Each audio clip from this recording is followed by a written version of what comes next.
Olá, pessoal. Nós vamos trabalhar agora um assunto relacionado ao povoamento do continente americano. Já olhamos para a expansão marítimo-comercial europeia, portanto, já vimos aí algumas informações acerca da chegada dos europeus ao continente americano, e agora vamos olhar para os povos que habitavam as Américas quando os europeus aqui chegaram.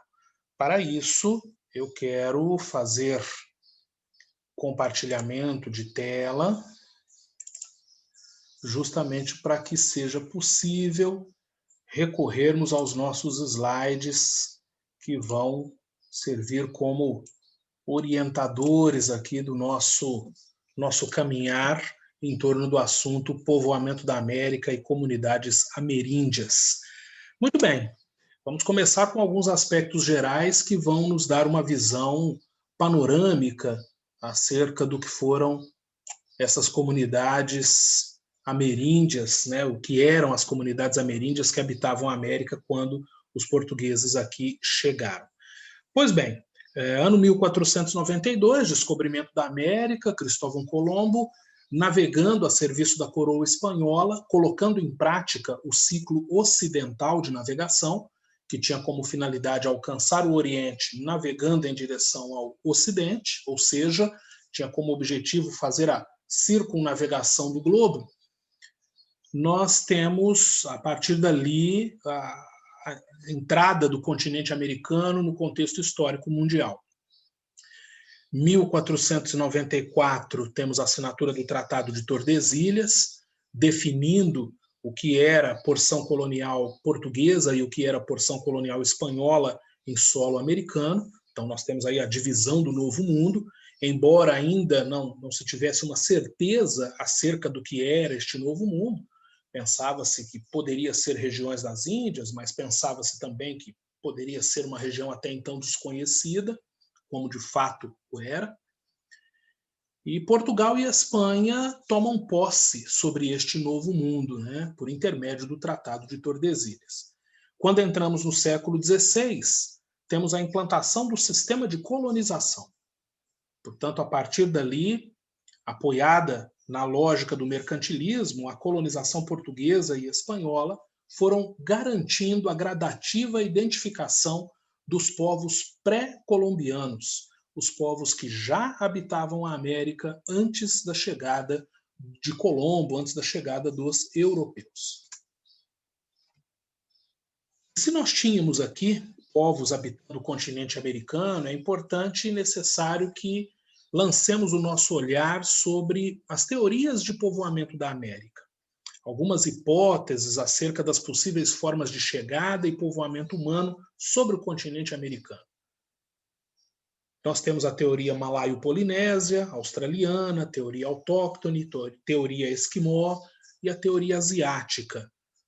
Cada uma delas sustentando, defendendo, sugerindo uma hipótese para chegada e povoamento humano sobre o continente americano. Mas a teoria mais aceita é justamente a teoria asiática, que defende a ideia de que o homem passou de regiões asiáticas para regiões americanas, lá pelo Estreito de Bering, no contexto da última glaciação, então, no contexto do último grande resfriamento da superfície terrestre, quando o volume de água dos mares e oceanos era consideravelmente menor do que o volume atual. Inclusive, neste mapa, apresenta-se a corrente malaio-polinésia, a corrente asiática e também a corrente australiana. Essas três correntes trabalham com a ideia de que teria sido neste contexto da última glaciação que o homem asiático, malasiano, polinésio teria migrado daquelas suas regiões de origem para o continente americano, usando embarcações rudimentares, aproveitando as correntes de ventos marítimos, fazendo escalas em algumas ilhas quando isso era possível, e ele acaba chegando ao continente americano. Mas a teoria mais aceita, a teoria mais viável para a explicação do povoamento da América, corresponde à teoria asiática. Essa teoria foi bem formatada pelo antropólogo Paul Rivet. Ele não foi o único idealizador dessa possível corrente migratória, mas ele é o cara que soma as bases históricas, geográficas, antropológicas, biológicas, ele faz o cruzamento de dados, de várias informações, e por isso passa a sustentar a teoria asiática. Torna-se o principal nome de sustentação dessa teoria. Dizendo o seguinte, o continente americano foi povoado a partir do contexto da última glaciação, alguma coisa ali entre 120 e 90 mil anos antes dos dias atuais, quando o homem asiático migrou para a América, passando pelo Estreito de Bering, que é o ponto mais próximo em terra entre Ásia e Europa, né? Entre aquilo que é identificado muitas vezes como Eurásia e aquilo que é identificado como América. Perdão, acho que eu disse Europa, né? América. Então é por ali que nós temos a passagem do homem asiático e a partir dali, da porção americana, o gradativo povoamento do nosso continente. A gente valoriza mais essa teoria asiática justamente por conta das justificativas arqueológicas e também biológicas. Quando a gente compara, né, fósseis, esqueletos, aspectos físicos, utensílios, que são de um mesmo período encontrado em solo asiático e em solo americano, a gente percebe semelhança. Então, a semelhança entre fósseis, utensílios, práticas e aspectos físicos típicos de um mesmo período em diferentes regiões, americana e asiática, nos dão uma boa justificativa para isso. Por exemplo, o fato de que o homem asiático e o nativo americano têm a pele morena, têm os olhos puxados, têm o cabelo extremamente liso, nos fazendo perceber que são de uma mesma origem étnica, a origem mongol, são mongoloides na sua origem, não são negroides, né? Quando a gente encontra restos de uma fogueira que são datados de um mesmo período, a gente percebe se havia lenha sobreposta, se havia pedra ao redor, se essa fogueira era feita a céu aberto, ou se era feita em uma região de caverna, né, em uma área amparada por uma formação rochosa. Enfim, acabam se identificando algumas semelhanças, né? Instrumentos de pedra lascada, de pedra polida, vão nos fazer entender que houve um desenvolvimento intelectual, tanto do homem asiático quanto do homem americano, paralelamente. Vejam aí, aqui nós temos a retratação da corrente dessa teoria asiática, né? A espécie humana surge em solo africano, a partir dali alcança regiões europeias, avança, até por conta do seu instinto, digamos, mais animal do que civilizado, né? Buscando a sobrevivência a cada dia. É uma coisa muito instintiva. Ele vai ultrapassar o Estreito de Bering e chegar à região do Alasca para depois ocupar aquilo que nós identificamos como América do Norte e, posteriormente, a América do Sul. A gente não encontra fósseis humanos, esqueletos humanos tão antigos aqui na costa chilena quanto encontramos aqui na costa da América do Norte, na costa mexicana.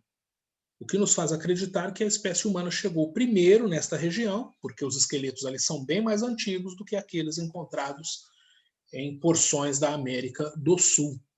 Isso atribui maior credibilidade a essa teoria asiática. Pois bem, e as comunidades que foram identificadas aqui pelos colonizadores europeus estão divididas em dois grupos. As comunidades ameríndias são classificadas primeiro como comunidades de caçadores e coletores, e nós temos um outro grupo classificado como agricultores e comerciantes. Vamos olhar primeiro para as comunidades de caçadores e coletores. Caçadores e coletores, depois agricultores e comerciantes. As comunidades de caçadores e coletores estavam estabelecidas desde a costa leste até o meridiano das Américas. Então, quero inclusive usar esse mapa aqui. Uma turma que vem aqui da costa atlântica até mais ou menos a metade do continente americano aqui, a gente traçando uma linha mais ou menos paralela àquela antiga linha de Tordesilhas, né? Alguma coisa talvez um pouco além, um pouco aquém da antiga linha. Os povos encontrados aqui eram identificados como caçadores e coletores. Então, desde a costa leste até o meridiano das Américas. Uma política tribal, não tinha um Estado teocrático, tinha uma organização política considerada bem primitiva aos olhos dos europeus. Uma economia que era baseada na caça, na pesca e na coleta. Portanto, era uma turma que vivia a partir daquilo que a natureza lhes oferecia, caça, pesca e coleta. Quando havia prática da agricultura, era algo muito rudimentar. A religiosidade era politeísta animista, acreditavam em vários deuses e identificavam estes deuses nas manifestações da natureza. O sol, a lua, o trovão, os raios, as árvores, as águas. E uma sociedade coletivista, tudo pertencia a todos. Não tínhamos estratificação social. Os instrumentos de caça, de pesca, aquilo que era resultado da coleta, tudo era compartilhado por todos, em condições de igualdade. Sociedade coletivista. O coletivo era algo natural entre eles. Nós vamos destacar aqui os tupis e os guaranis, dois grupos predominantes nesse contexto aí de caçadores e coletores. Tupis guaranis, de fato, habitavam a costa leste até o meridiano, tinham uma política tribal, caçavam, pescavam e coletavam para garantir a sua subsistência, eram politeístas, mas eram animistas, não construíam imagens para representar as divindades nas quais acreditavam, e tudo era compartilhado por todos nesta sociedade. Tínhamos também as comunidades de agricultores e comerciantes, comunidades de agricultores e comerciantes, estabelecidas desde o meridiano até a costa oeste das Américas. Então, eu vou retornar aqui àquele mapa para dizer a vocês o seguinte: essa turma estava estabelecida desde mais ou menos a região da antiga linha de Tordesilhas até a região aqui da costa do Pacífico, então até a costa oeste. Então, desde mais ou menos a metade do continente americano até o final, né, até o extremo do continente, região que alcança o Pacífico. A política entre eles era uma política teocrática. Então, como nós vamos observar ao analisarmos incas, maias e astecas, a política era teocrática, existia um Estado organizado, burocratizado, instituído sobre estes povos. A figura de um monarca. Então é diferente daquelas comunidades de política tribal. Você tinha lá um cacique e um pajé.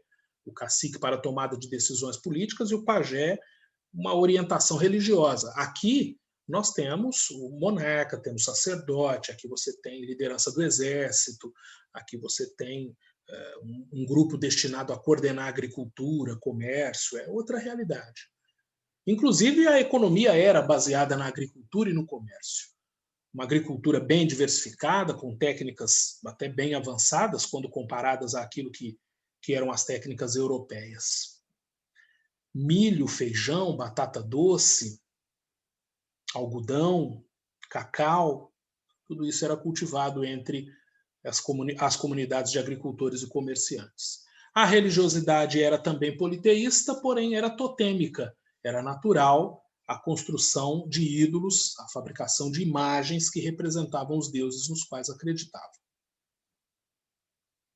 Sociedade estratificada, portanto, aqui a ideia da propriedade particular prevalecia, e você tinha alguns que tinham uma posição privilegiada na pirâmide, outros que estavam lá na base, que não desfrutavam da posse de terras, né? Não desfrutavam do poder econômico que lhes permitiria ocupar uma melhor posição na pirâmide social. Quando falamos de comunidades de agricultores e comerciantes, inevitavelmente deve vir à nossa mente astecas, maias e incas, que são as civilizações que destacavam-se dentro desse contexto de povos pré-colombianos. Tínhamos outros, toltecas, olmecas, mexicas, poxitecas, mas não há dúvida, temos um destaque maior para astecas, maias e também os incas. Ou seja, quando Colombo chega em solo americano, quando Pedro Álvares Cabral chega em solo americano, quando espanhóis, quando portugueses implantam seus respectivos sistemas de colonização sobre a América, eles encontram estes dois modelos de comunidades. caçadores e coletores, e também as comunidades de agricultores e comerciantes. Ok? Pois bem, eu espero que as informações contribuam para você relembrar aquilo que já sabe e estar ainda melhor preparado para os vestibulares que estão chegando aí, ok? Por enquanto, muito obrigado, fiquem em paz e até a próxima.